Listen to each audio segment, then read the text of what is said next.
కొంతమందికి అన్నీ బాగుంటాయి, లోకుల పాపాలు పంచుకునే తత్వం ఉంటుంది. ఎప్పుడన్నా చూడు అపహాసపు బ్రతుకు. మళ్ళీ వ్యభిచారులు కాదు, దొంగలు కాదు, నరహంతకులు కాదు, త్రాగుబోతులు కాదు. కొన్ని కుటుంబాల్లో శాపం ఎట్టుంటుందో తెలుసా? అపహాసకులు. నాకు తెలిసిన ఒక కుటుంబం ఉంది, నా కళ్ళారా చూశాను. ఆ ఫ్యామిలీ మొత్తం అపహాసకులే, ఆ కుటుంబం మొత్తం అపహాసకులే. సాయంత్రానికి వాళ్ళ ఇంటి బయట అరుగుల మీద కూర్చుంటారు. వాళ్ళు అరుగుల మీద కూర్చొని రోడ్డు మీద వచ్చే పోయే వాళ్ళని పలకరిస్తూ వాళ్ళని అపహాస్యం చేస్తూ ఉంటారు, ఎగతాళి మాట్లాడుతూ ఉంటారు. వాళ్ళు ఉన్నప్పుడు రోడ్డు మీద పాపుది కాదు. కొంతమందికి అలాంటి బతుకు. చివరికి వాళ్ళు ఏమయ్యారో తెలుసా? మొత్తం టోటల్ ఫ్యామిలీ మొత్తం అపహాస్యం పాలై చచ్చిపోయారు. ఆ ఫ్యామిలీలో మెయిన్ మెంబర్స్ ఎవరు లేరు. అది కూడా దారుణమైన అవమానకరమైన పరిస్థితుల్లో చచ్చిపోయారు.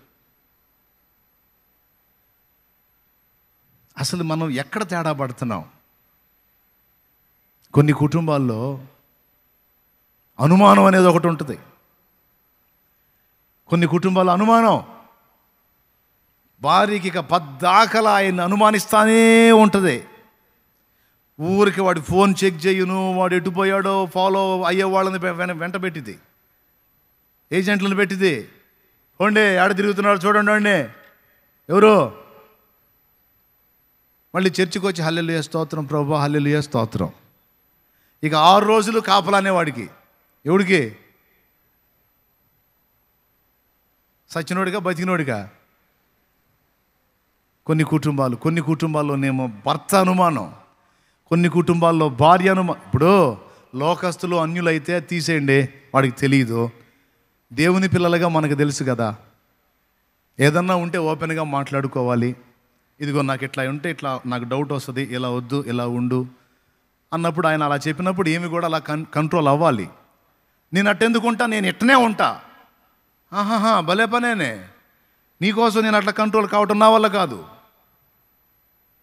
అని ఆయన ఏమనని ఇద్దరు కూసుకొని పిల్లలు విని ఎప్పుడన్నా చూడు ఆ ఇంట్లో పోడు పోడు పోడు పోడు పోడు. మళ్ళా ఆదివారం చర్చికి రాగానే hallelujah hallelujah hallelujah hallelujah, glory glory glory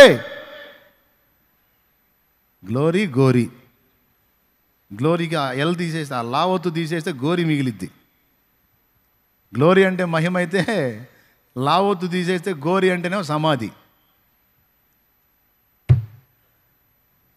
ఒక్కసారి ఆలోచించుకోండి, మీ కుటుంబాల్లో మీ జీవితాలు ఎలా ఉన్నాయో.